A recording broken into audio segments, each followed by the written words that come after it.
예. 이렇게 귀한 자리에 초대해 주셔서 감사합니다. 비행기를 타지 않고도 시차를 느낄 수 있는 아주 신선한 경험을 제가 하고 있습니다. 제 소개를 잠깐 또 해드리면, 일터에서의 저는 누구인가에 대한 소개를 해드리겠습니다. EPL 코칭이라는 회사를 운영하고 있습니다. 이 EPL 코칭은 효과적 열정 리더십이라는 그런 뜻을 담고 있는데요. 제가 주로 하는 일은 기업이 조직 문화를 통해서 성과를 내도록 하는 그 비즈니스 코칭을 하고 있고요. 또 강점을 기반으로 한 개인 브랜딩 코칭, 그리고 강의를 하고 있습니다. 올해부터는 소그룹 리더를 위한 코칭 과정을 새롭게 진행할 예정입니다. 그리고 또 태경 장학회라는 그 장학회를 운영하는 운영이사로 다음 세대의 양성을 위해서 또 시간을 보내고 있고요. 다양한 행사와 음악회를 진행하는 또 프리랜서 MC로도 이렇게 활동을 하고 있습니다. 그래도 활동하는 현장들을 좀 보여드리면 이렇게 강의를 하고 또 워크숍도 하고 이런 일들을 하고 있고요. 이 아래에 있는 그림은 코로나가 일어나기 바로 전에 미국의 북미주 CBMC 대회에 있을 때 가서 강의하던 장면입니다. 이렇게 그룹 현장에서 그룹 코칭을 또 하기도 합니다. 여러분, 그 오늘 주제가 제목이 이제 다시 쓰는 드라마인데, 여러분 드라마를 좋아하십니까? 저는 요즘 즐겨보는 드라마가 있습니다. 우리들의 블루스라는 그 드라마를 재미있게 보고 있습니다. 이런 드라마를 보다 보면 드라마를 쓰는 그 작가들의 상상력이 참 존경스럽고 또 부럽기도 하고요. 그리고 또 그것을 작품으로 만들어내는 그 PD들이 참 대단하다는 생각을 하게 됩니다. 이 모 방송국의 PD였던 분이 이 드라마의 이니셜을 가지고 드라마의 특징과 인생에 대해서 얘기한 적이 있습니다. D는 드림입니다. 사람들은 모두 꿈을 꾼다는 거죠. 드라마 속의 사람이든 아니면 현실을 살아가는 사람들이든 그 사람들은 모두 꿈을 꾸고 그 꿈은 사랑, 희망, 행복 같은 아름다운 꿈이라는 거예요. 그리고 로맨스죠. 그리고 그 꿈을 이루기 위해서 액션 합니다. 근데 이분이 이제 PD다 보니까 PD가 촬영 현장에서 가장 많이 외치는 단어가 바로 이 액션 하는 이 단어죠. 그런데 이 액션이라는 단어가 나오기 전에 이미 그 역할을 해야 되는 배우들은 하는 과정이 또 많이 있죠. 리허설도 해야 되고 또 대본 리딩도 해야 되고 이런 많은 준비를 합니다. 그리고 나서 액션을 하지만 10번 중에 8번 정도는 NG가 난다고 합니다. 완벽하게 연습도 했고 또 최선을 다해서 액션을 했음에도 NG가 난다는 거죠. 그런데 이게 드라마 촬영장에서 뿐만 아니라 우리의 삶 속에서도 이런 NG 같은 시간들이 있다는 거예요. 바로 이해할 수 없는 미스테리의 시간이죠. 특별히 나쁜 짓을 한 것도 아니고 열심히 최선을 다해서 양심껏 살아왔는데 세상은 나를 알아주지 않고 또 마음을 다해서 잘해준 사람에게 어처구니 없는 그런 배신을 당하기도 하고 또 예상치 못한 복병을 만나서 계획했던 일이 다 무너지기도 하고 이런 미스테리의 시간이 드라마나 인생에 꼭 빠지지 않고 있다는 겁니다. 그런데 이 미스테리를 어떻게 헤쳐나가고 어떻게 도전하는지 하는 것이 그 드라마의 작품성을 좌우하듯이 우리가 살면서 예상치 못하게 맞이하는 이 미스테리의 시간을 어떻게 보내는가 하는 것이 그 다음 우리 삶의 작품성을 예측해 볼 수 있는 그런 청사진이라고 생각을 합니다. 그래서 제 드라마의 미스테리 시간도 찾아왔습니다. 2010년에 아주 크게 그 미스테리 시간이 찾아왔습니다. 누구보다도 건강했고 또 영향력 있는 크리스천 리더로 또 일터 사역의 중심에서 굉장히 왕성한 활동을 하던 남편이 갑자기 직장 말기 판정을 받고 5개월도 채 안 되는 시간을 보낸 후에 예수님이 계신 곳으로 훌쩍 떠났습니다. 그때 정말 믿을 수도 없고 이해할 수도 없는 그런 상황이었습니다. 진짜 그때 비즈니스를 통한 사역의 하이라이트라고 생각되는 그 시점이었는데 왜 하나님께서 그 흐름을 뚝 자르셨는지 우리 삶의 이유였고 다정하고 완벽한 인도자셨던 아버지 하나님이 그때는 정말 낯선 분으로 느껴졌던 그런 순간이었습니다. 진짜 깜깜한 침묵의 시간이었고 앞으로의 삶을 예측할 수 없는 아주 무기력한 그런 시간이었습니다. 그럼에도 불구하고 그때까지 지금까지 우리를 인도해 주신 그 하나님의 돌보심이 자꾸 기억이 나는 거예요.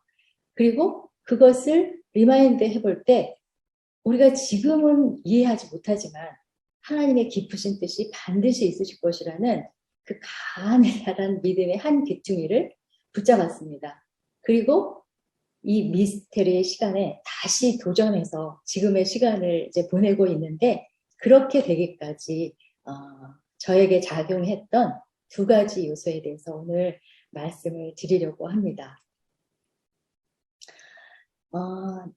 이제 남편이 그렇게 천국으로 간 다음에 장례식이 치러지고 정말 많은 분들이 유럽에서도 이제 찾아와 주셨고 또 문자로 그리고 메일로 굉장히 많은 그 위로를 해주시고 함께 해주셨습니다. 그러던 어느 날 한 분이 제게 어떤 질문을 던지셨어요. 자매님, 지금 하고 싶은 일이 뭡니까?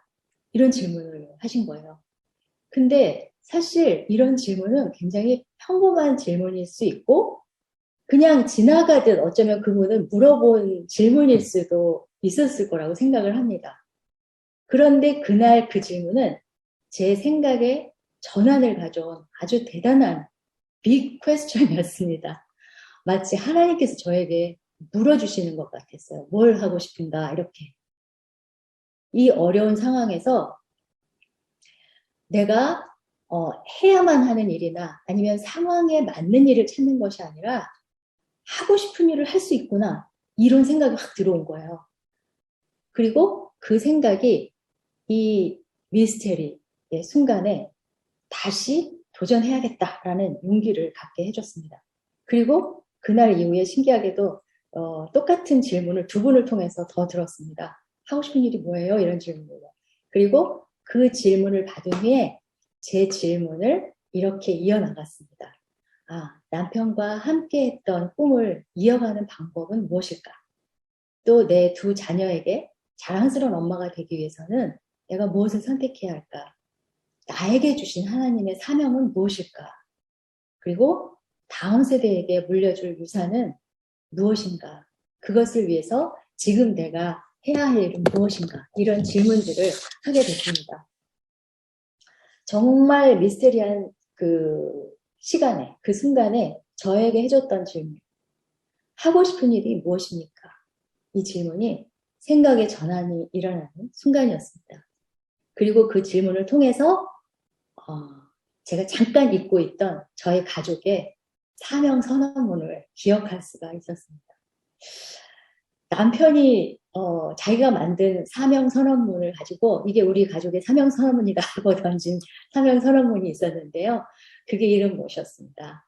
영향력 있는 기업을 일구어 열방에 제자 삼는 삶에 헌신한다. 이런 사명이었습니다. 그래서 이 사명을 보면서 이 사명을 이루기 위해서 지금 내가 해야 하는 일은 무엇인가를 생각하게 됐고요. 바로 이어서 다음 세대 파란 애가 CBMC 자녀인 그 파란 애가 생각이 났습니다. 그리고 마음이 막 조급해지기 시작했습니다. 그 이유가 뭐였냐면 남편이 이 다음 세대를 위해서 어떤 기도를 드리고 준비했는지 제가 잘 알고 있었기 때문입니다. 그때 2010년에 한참 저에게 얘기하고 또 그 형제님들하고 같이 얘기했던 게 북미주와 유럽과 중국과 한국 이 네 곳의 다음 세대들이 한자리에 모여서 비전을 꿈꾸고 네트워크를 통해서 세상에 영향력 있는 크리스천 리더로 세워가자 하는 그런 그림을 그리고 있었고 그 첫 모임을 2011년 2월에 유럽에서 하기로 했던 것을 제가 알고 있었기 때문입니다. 그래서 남편이 소천한 지 한 달 정도밖에 되지 않았는데 한국에 있는 파라니언들을 모집했습니다. 그리고 계획되어 있던 유럽 비전 트립을 떠났습니다. 그리고 이태리에서 이제 캠프가 열렸죠. 미국과 스페인 그리고 유럽에 있는 다음 세대들이 한 자리에 모여서 그들의 정체성과 비전에 대해서 나누는 감동의 시간을 갖게 됐고 그때 BCBMC들이 이제 앞으로 우리가 또 파라네와 연결해서 선후배의 역할을 하겠다 이런 얘기들도 하게 됐습니다. 그때 그 감동의 자리에 함께 하셨던 분들을 아까 제가 잠깐 화면으로 볼 수 있어서 너무 감사했습니다. 문광수 목사님과 김정미 사모님의 섬김을 잊을 수가 없습니다. 이태리에서뿐만 아니라 한국에서 파란 여름 만남이 있을 때마다 물심양면으로 함께 해주신 저의 동지이십니다. 그리고 손병길 회장님이 남편과 이 다음 세대를 위한 꿈을 이야기하실 때의 모습을 제가 잘 기억을 합니다. 그 꿈이 유럽의 다음 세대들을 세우고 미래를 이어가게 하는, 다시 재건하는 그런 기회가 이번 대회를 통해서 또 하나님이 계획하시는 것이라고 저는 믿고 있습니다.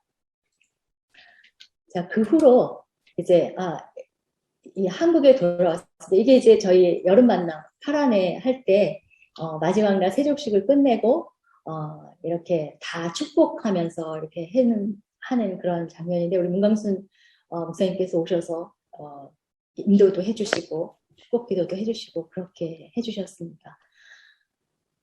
그 이태리에서의 그 캠프가 끝나고 한국에 돌아와서 이제 이 파란 회를 2주에 한 번씩 정기 모임으로 아이들에게 말씀을 또 전하고 그리고 함께 그 삶을 나누는 그런 시간을 정기적으로 가졌고요. 또 CBMC 한국 대회 때마다 파란의 여름 만남을 통해서 세계 각국에서 온 파라니언들 그리고 한국의 여러 지역에서 온 학생들이 하나님 말씀 안에서 그들의 꿈과 비전을 나누는 그런 뜨거운 시간을 가졌습니다. 아마 이 자리에 참석했던 우리 그 CBMC도 있을 거라고 예, 아까 봤습니다. 그리고 그분이 이걸 보면서 제가 아까 저에게 질문해 주셨던 분 있잖아요. 처음에 질문해 주셨던 분. 자매님 뭐가 하고 싶어요? 라는 질문을 했을 때 제가 그분께 대답했습니다.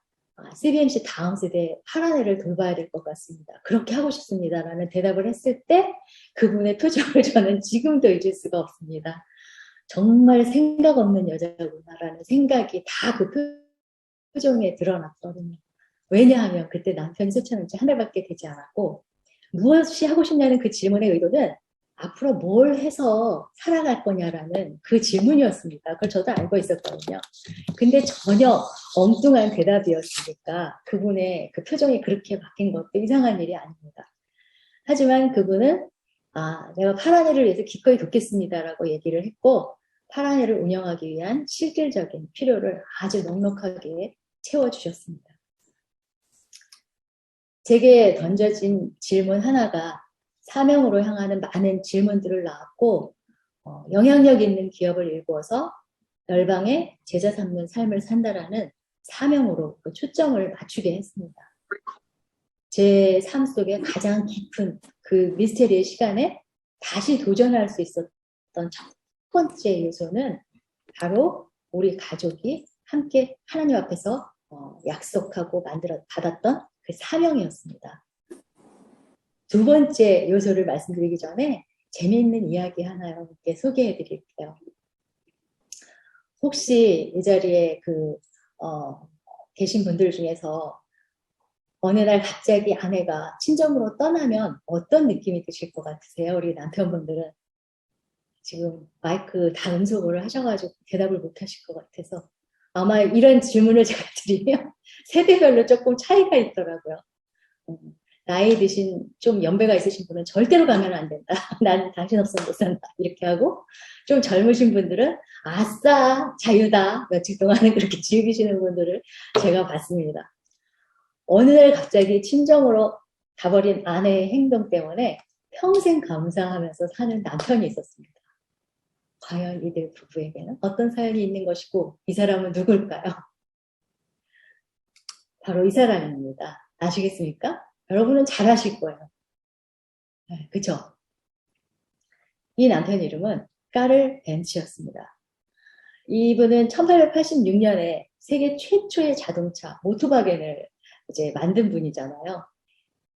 이 모토바겐을 딱 만들었으니까 이제 만들어 놓고 사람들이 엄청 열광할 거다 이렇게 믿었습니다. 그런데 이 사람의 예상은 완전히 빗나갔어요. 이 모토바겐은 사람들에게 호기심은 일으켰지만 굉장히 외면을 당했습니다. 왜 그랬을까요? 1886년, 1800년대니까 이때의 운송이나 이동수단은 주로 말과 마차였잖아요. 그런데 이 기계를 타고 어딘가를 갈 수 있다는 사실을 사람들이 믿을 수 없었다는 거예요. 설사 그럴 수 있다 해도 이 자동차가 과연 안전할까 하는 의심이 들어간 거죠. 그 사람들이 이렇게 냉랭하니까 이 벤츠가 굉장히 당황을 했습니다. 그래서 이럴 때 남자들이 특히 하는 행동이 있죠. 야, 여기에 좀 더 완벽하게 만들어야 돼. 좀 더 투자를 해야 돼. 그래가지고 이 모토바이를 성능을 고치고 또 고치고 업그레이드하고 막 이렇게 계속 이렇게 쏟아붓다 보니까 가세는 점점 기울어졌겠죠. 그래서 마침내 사단이 났어요. 어느 날 벤츠의 아내가 자식들을 모두 데리고 사라져 버립니다. 저 친정으로 갑니다. 라는 쪽지를 남기고 사라져 버려요. 벤츠가 깜짝 놀랐습니다. 근데 더 기가 막힌 일이 벌어졌는데 뭘까요?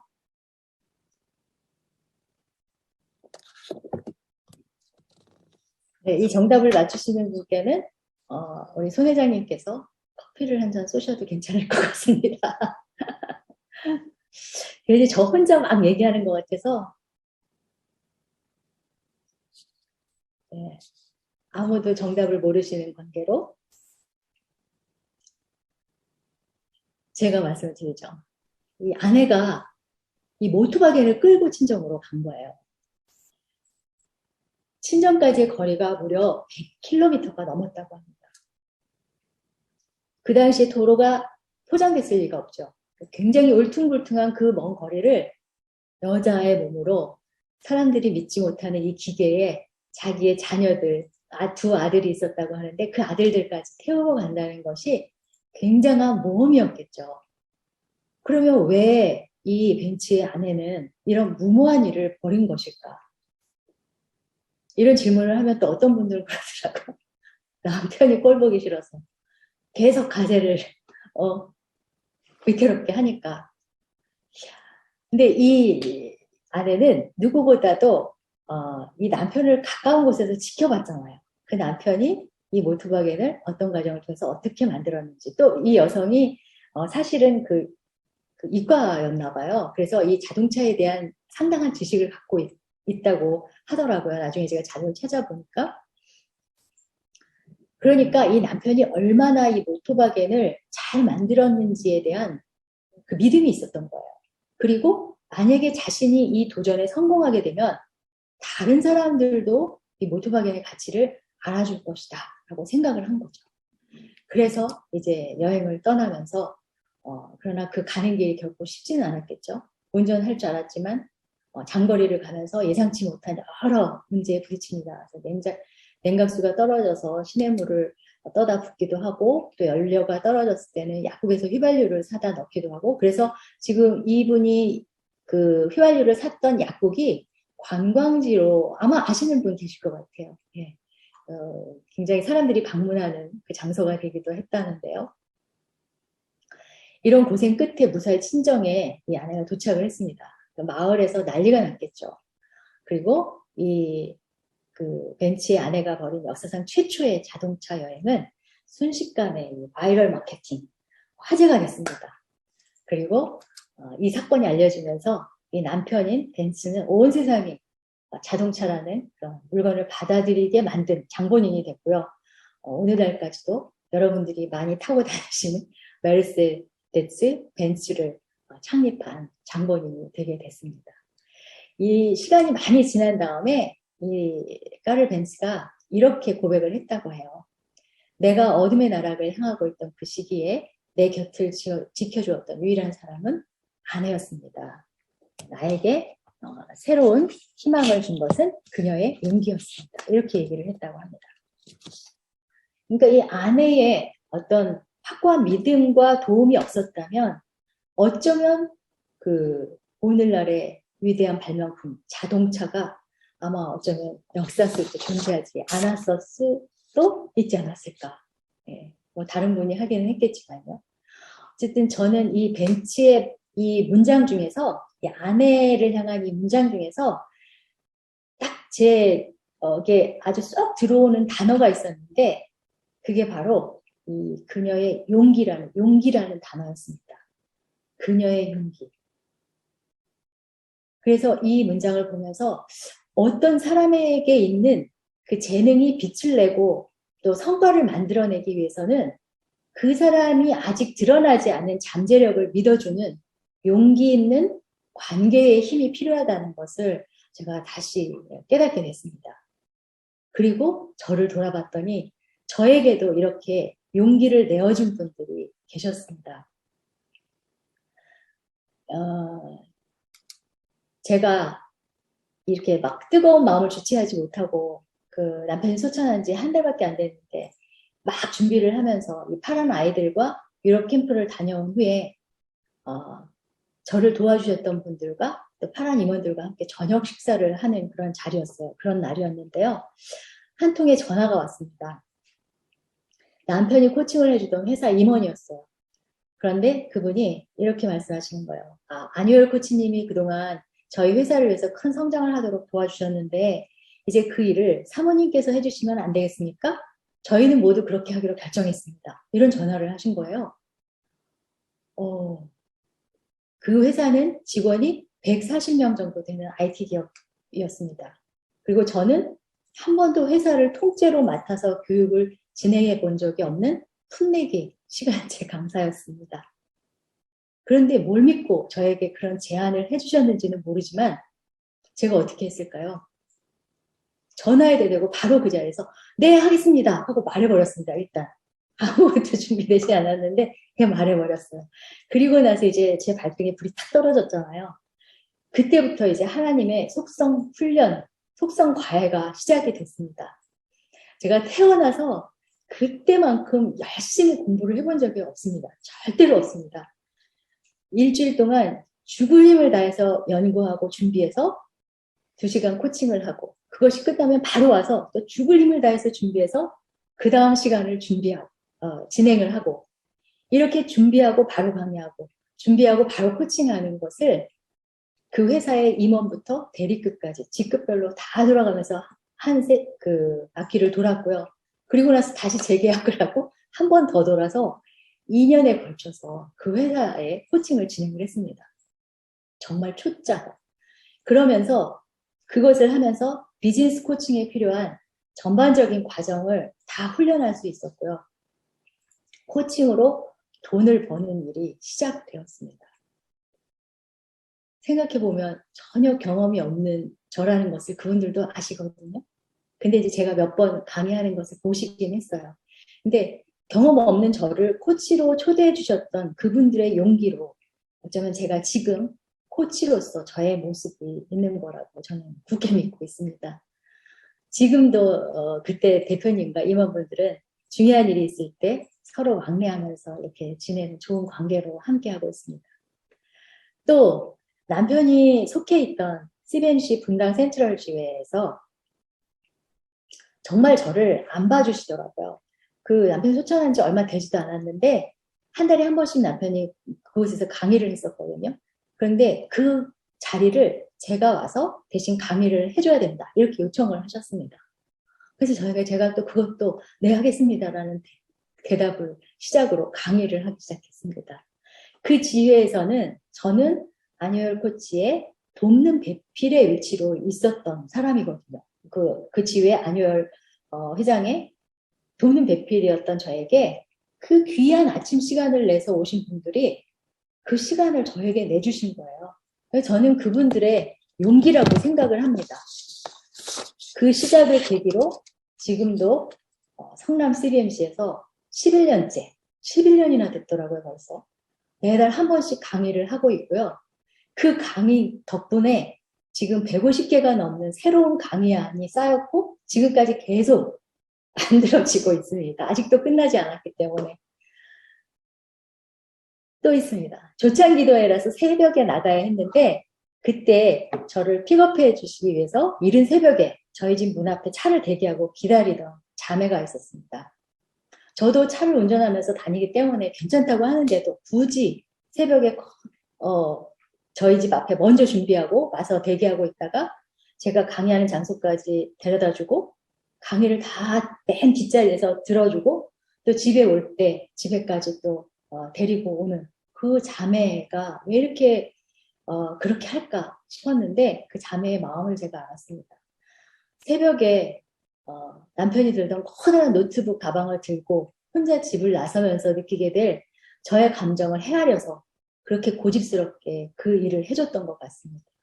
정말 귀한 저의 동역자고 친구로서 지금도 함께 하고 있습니다. 다시 쓰는 드라마라는 제목으로 지금 말씀을 드리고 있는데요.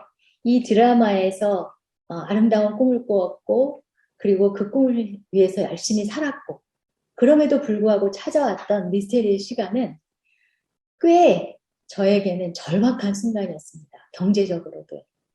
제 두 자녀는 모두 대학생이었고 또 혼자 남겨주신 시어머님이 또 많이 편찮으신 가운데 계셨고 당장 수입이 없으면 아주 곤란한 상황이었습니다.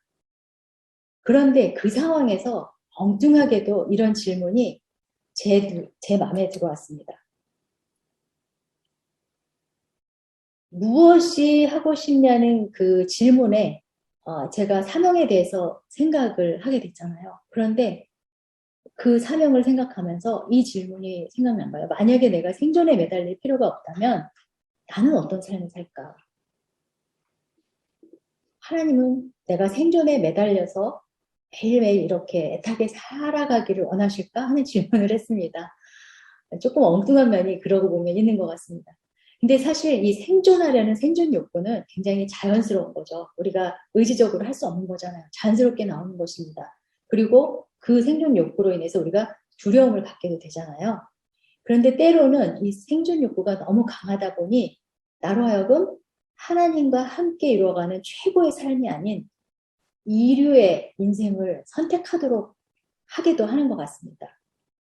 그래서 제가 가장 어려운 순간이지만 그때 이 질문을 한번 해본 겁니다. 내가 만약에 생존에 묶이지 않는다면 어떤 삶을 살까? 그리고 그런 삶을 살아온 롤 모델이 없을까? 이런 생각을 했습니다. 저에게는 약간 병이 하나 있는데요. 한국대회가 있는 8월이면 이렇게 조금 가슴이 두근두근합니다.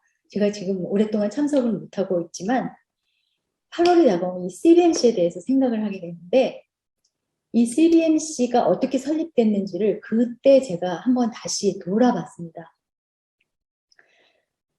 그래서 제게 큰 감동으로 온 것이 알고는 있었지만 이 CBMC가 설립된 배경이 세계 경제공황이 시작된 1930년이잖아요. 그때 7명의 기독 실업인이 시카고에 모여서 출발을 했죠. 그리고 이분들이 세계 경제공황과 그 실업인은 굉장히 밀접한 관계가 있는 그런 관계잖아요. 그런데 그분들이 이 경제공황 가운데도 우리의 비즈니스가 성과를 내고 잘 성장할 수 있기를 위해서 기도드린 것이 아니라 그들이 모인 목적이 지역 영적 부흥을 위한 전도 집회를 하셨다는 거에 제가 굉장한 특별한 감정을 갖게 됐습니다. 그 전도 집회를 했고 이 전도 집회가 끊이지 않고 계속되어서 결국은 세계적인 기독 실업인 모임으로 부흥을 하게 됐다는 거죠. 한국 CBMC 역시 6.25 전쟁 중인 1951년에 처음 소개가 됐고 그 모임이 시작됐는데 그 모임의 목적이 비즈니스를 통해서 복음을 전하는 것이었습니다. 비즈니스가 강조된 것이 아니라 그 뒤에 그걸 통해서 복음을 전하는 것이 목적이었다는 거죠. 그리고 크리스천 기업인들을 영적인 리더로 세우는 것이었습니다. 생존이 그 어느 때보다도 절박했던 시기입니다. 세계 경제공황이나 6.25 전쟁의 날. 그때 우리에게 주신 생업을 통해서 복음을 전하기 위한 활동을 했고 그 목적을 가진 사람들이 모이기 시작한 것입니다. 기업가로서 살아남는 것에 묶이지 않고 기업 생존의 목적에 초점을 맞췄기 때문에 이 CBMC는 큰 부흥을 맛보았다고 저는 생각을 합니다. 그리고 하나님께서 축복의 통로가 되도록 이끄셨다고 저는 생각을 합니다. CBMC가 생존에 묶이지 않는 삶을 통해서 선한 영향력과 부흥의 복이 무엇인지 보여준 그런 아주 훌륭한 저에게는 샘플이었습니다. 네, 롤 모델이었습니다. 혹시 지금 CBMC 안에 또 유럽, 한국, 유럽 한인 CBMC 안에 영적 침체된 부분이 있다면 다시 그 CBMC의 초심, 본질을 회복할 때라고 생각을 합니다. 그리고 그 본질로 인해서 믿지 않는 세상 사람들에게 선한 영향력으로 작동하고 있는지 한번 돌아볼 때라고 생각을 합니다. 이 그 마케팅을 이제 전문적으로 하시는 분이 지금 이제 뭐 우리가 4차 산업혁명 시대다 이렇게 말도 하고 초연결 시대다 이런 얘기들을 많이 하잖아요. 그런데 이때 마케팅을 하기 위한 중요한 3가지 요소를 이렇게 얘기를 하더라고요. 안과 밖이 같은 나다움이 필요하다. 왜냐하면 초연결성이라는 것은 사람과 사람이 연결되고 사람과 사물이 연결되고 사물과 사물 이렇게 전부가 다 상호 커뮤니케이션 할 수 있는 상태잖아요. 그러다 보니까 정보도 많아지고 또 훌륭한 제품이 막 쏟아지는데 고객들에게 가장 중요한 것이 이 진정성이라는 거예요. 그래서 이 브랜드의 진정성은 다시 말하면 안과 밖이 같은 나다움이다. 이렇게 설명을 하고 있습니다. 2번째는 필요한 게 하나의 목적을 가진 커뮤니티가 필요하대요. 이 커뮤니티를 하나의 목적을 가진 커뮤니티를 만들기 위해서는 시간이 필요하고 거기에 참여가 필요하고 그 안에서 이루어지는 지속적인 이야기거리가 필요하다는 거죠. 그 다음에 3번째 아주 중요한 것이 있는데 이것이 감동한 고객 한 명이라는 거예요. 초연결성의 시대에 세상을 움직이는 데는 딱 한 명의 감동한 고객이면 충분하다라는 얘기를 합니다. 여러분 이게 공감이 되시는가요? 저는 확 와서 닿습니다. 맞다 이런 생각이 들었어요. 왜냐하면 감동한 고객 한 명의 이야기가 지금 빛의 속도로 퍼져나가는 시대에 우리가 살고 있지 않습니까? 그래서 그 이야기가 커뮤니티에 활력을 불어넣고 또 그 마케팅의 효과를 극대화할 수 있다는 거죠. 그래서 초연결 시대의 마케팅은 나다움, 그리고 하나의 목적을 가진 커뮤니티, 그리고 한 명의 감동한 고객, 이 3가지면 충분하다. 이렇게 얘기를 했는데 저는 이 얘기를 들으면서 이거 CBMC에 필요한 건데? 라는 생각이 들었어요. 비즈니스 세계에 하나님의 나라가 임하게 한다라는 그 목적을 가지고 나다움이라는 것은 마케터들이 얘기하는 나다움이라는 것은 CBMC에서는 일터가 사역의 현장이 된다는 것이죠. 안과 밖이 같은 나다움은 결국은 비즈니스 세계에 하나님 나라가 임하게 하는 이 일이 지켜지고 있어야 가능한 일일 거라고 생각을 합니다. 일터가 사역의 현장이 되려면 우리가 주장하는 말과 우리가 삶 가운데 실천하는 그 실천이 일치해야 한다는 거죠. 제가 이제 그 기업 코칭을 하다 보니까 크리스찬 CEO들이 경영하는 그 회사에 가면 제가 굉장히 많이 긴장을 하게 됩니다. 왜냐하면 거기 성경 구절도 써 있고 그러는데 그분들 보면 되게 존경스러워요. 그 말씀을 그대로 그 삶에서 실천하셔야 되니까 그 힘든 부분이 얼마나 많이 있으시겠어요. 그러니까 그렇게 하는 나다움이 결국은 CBMC 브랜드를 만드는 것이라는 것을 제가 생각을 하게 됐습니다. 2번째는 CBMC라는 커뮤니티를 이루는 공동체로서 우리가 만나는 시간, 그리고 참여하는 모든 행사나 교육, 그리고 이곳을 통해서 쌓여져가는 스토리가 원래 CBMC의 본질, 비즈니스 세계에 하나님 나라가 임하게 한다는 그 목적을 제대로 이루어가고 있는지를 점검해 봐야 된다는 것이고요. 3번째, 우리가 일하는 그 일터에서 그리고 CBMC라는 공동체에서 정말 감동한 한 명의 고객이 있는가 하는 것을 생각해 봐야 된다고 생각을 합니다. 이 정말로 감동한 한 명의 고객, 한 명의 회원이 또 다른 한 사람에게, 그리고 그 한 사람이 또 다른 한 명에게 전하지 않고는 견딜 수 없는 그런 마케팅이 일어나고 있는지 다시 돌아보고 그것을 적용해 보면 좋겠다라는 생각을 했습니다. CBNC는 정말 생존이 절박했던 그 미스터리의 시간에 우리 기업이 왜 생존해야 하는지 그 생존의 목적을 발견하고 복음을 위한 전도와 양육의 사명을 감당하는 롤 모델입니다. 저에게는 그래서 CBNC를 생각하면 굉장한 흥분이 있습니다. 지금도 조금 흥분이 된 상태이기 때문에 진정을 조금 하도록 하겠습니다. 저희 가족 얘기를 하고 이야기를 이제 마무리하도록 하겠습니다. 주일 저녁에 저희 가족은 기도 모임을 쭉 해왔습니다. 결혼하기 전에 아이들과 이렇게 기도 모임을 했고요. 지금은 이제 가족이 많이 늘었어요. 저희 서영이와 혜주가 결혼을 해서 이제 각각 이제 파트너가 있잖아요. 그리고 또 이번 4월에 저희 아들을 낳았습니다. 그래서 손자가 생겼어요. 그래서 식구가 이제 많이 이제 확장이 됐습니다. 그런데 저희가 모두 다른 업종의 비즈니스를 합니다. 저희 아들과 딸과 그리고 저 이렇게 다른 업종의 비즈니스를 합니다. 그래서 CBNC 기도 모임이라고 제가 그냥 명칭을 붙였어요. 그래서 그 자리에서 그 비즈니스에게 하나님의 나라가 임하게 해야 된다. 이런 얘기를 하면서 얘기를 나누고 또 기도 제목을 나누고 이렇게 하는데요. 저희 아들은 지금 이제 기획 디자인을 하는 회사를 운영합니다.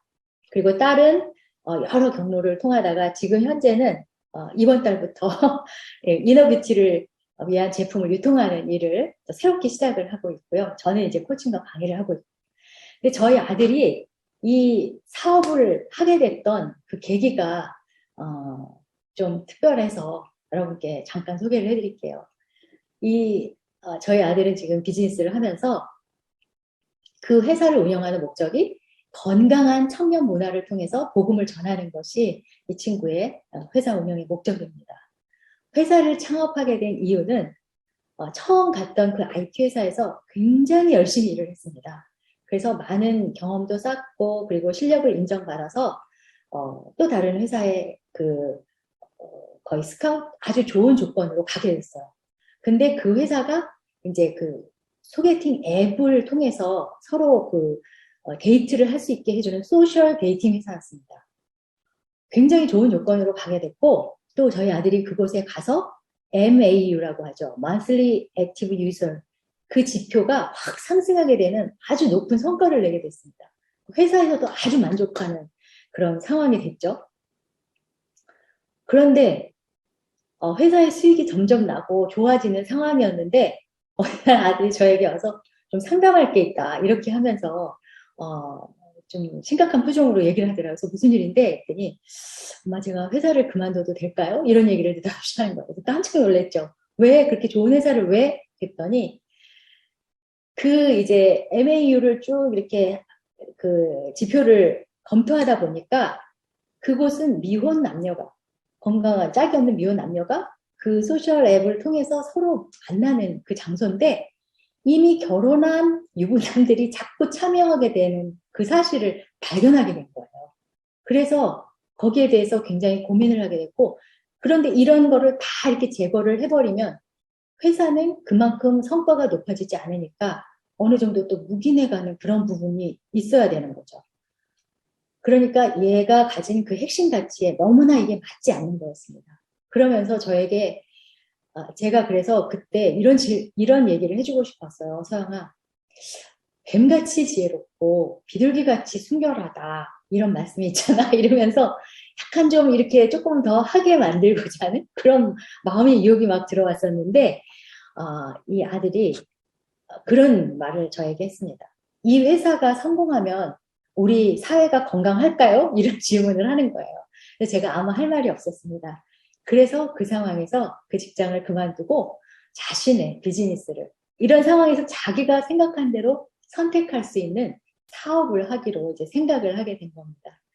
비즈니스 세계에 하나님 나라에 임하게 한다라는 이 모토가 정말 어떤 순간에도 그 기준점이 돼서 망설임 없이 선택을 하게 되는 그런 기준점이 되어준 거라서 감사하기도 하고요. 또 때로는 조금 아까운 부분이 있기도 하고 그렇습니다. 저희 딸 혜주는 또 아주 또 예술적 감각이 좀 있습니다.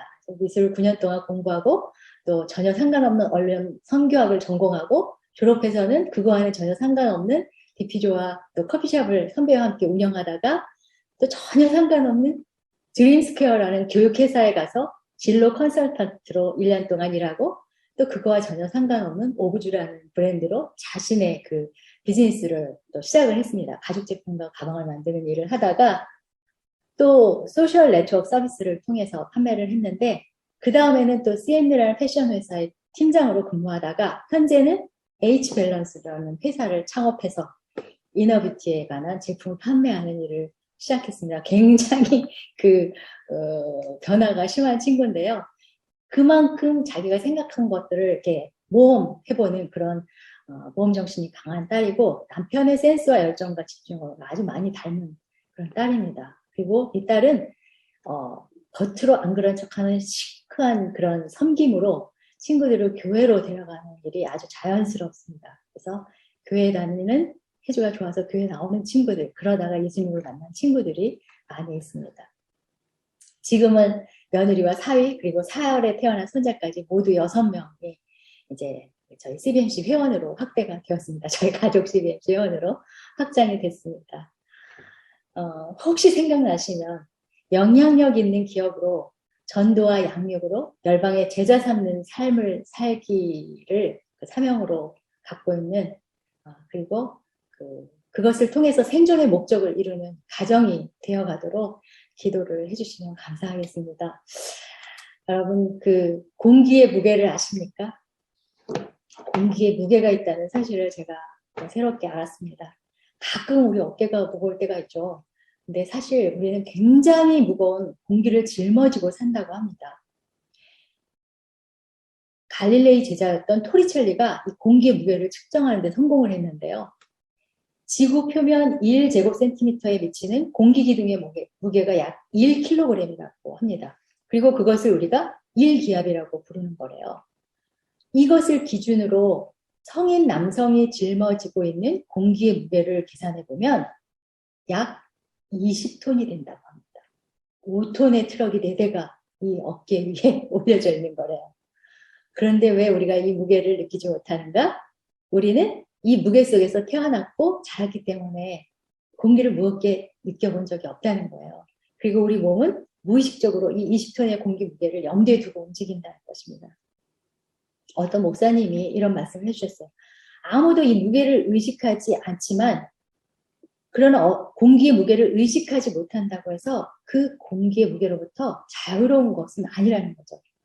우주에 가보면 그걸 확실히 알 수 있을 것 같습니다. 근데 우리가 살고 있는 이 세상의 배후에 사탄과 그 세력이 존재하기 때문에 우리의 어깨를 공기가 누르듯이 성도답게 사는 삶이 그만큼 힘들다는 거예요. 근데 여러분 경영을 하는 것만도 너무 머리 아프고 힘든데 거기다가 크리스천 경영자로서 크리스천 전문가로서 성경적인 경영으로 이 세상에서 생존해가는 것이 절대로 만만하지 않다는 거예요.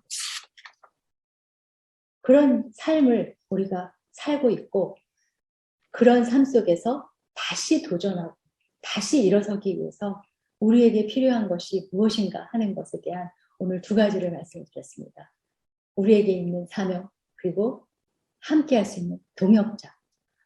다른 많은 것들이 있지만 제가 오늘 여러분께 말씀드리고 싶은 그 2가지였습니다.